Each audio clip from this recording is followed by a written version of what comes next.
मुंबई महापालिका निवडणुकीमध्ये स्वबळावरती लढणाऱ्या काँग्रेसनं अखेर प्रकाश आंबेडकर यांच्या वंचित बहुजन आघाडीशी हातमिळवणी केली आहे। मुंबई महापालिकेच्या 227 जागांपैकी 62 जागा या काँग्रेसनं वंचितला दिलेल्या आहेत, तर आता उर्वरित जागांवरती काँग्रेस लढणार आहे। काँग्रेस प्रदेशाध्यक्ष हर्षवर्धन सपकाळ आणि वंचितचे प्रदेशाध्यक्ष डॉक्टर धैर्यवर्धन पुणकर यांनी एकत्र पत्रकार परिषद घेत या आघाडीची घोषणा केली।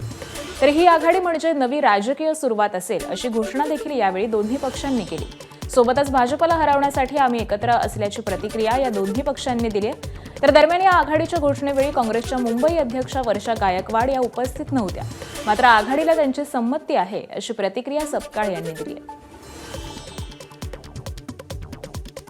दोन्ही पक्षांच्या जवळ तीच करुणा आहे, समता, बंधुता, सामाजिक न्यायाची, स्त्री पुरुष समानताची ही भूमिका आहे आणि संविधानिक मूल्यांना कुठल्याही परिस्थितीत आम्ही त्याच्याशी तडजोड करणार नाही ही ठाम भूमिका ही काँग्रेसची आणि अर्थातच वंचित बहुजन आघाडीची आहे। त्यामुळे आम्ही दोन्ही जे आहोत ही नैसर्गिक आघाडी आमची आज या ठिकाणी होत आहे, याबद्दल निश्चित आनंद आहे।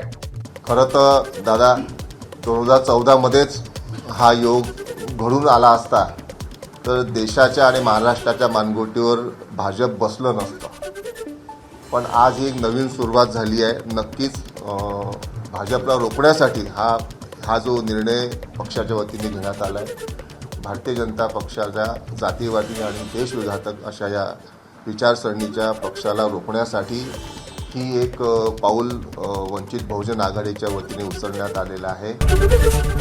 एबीपी माझा, उघडा डोळे बघा नीट।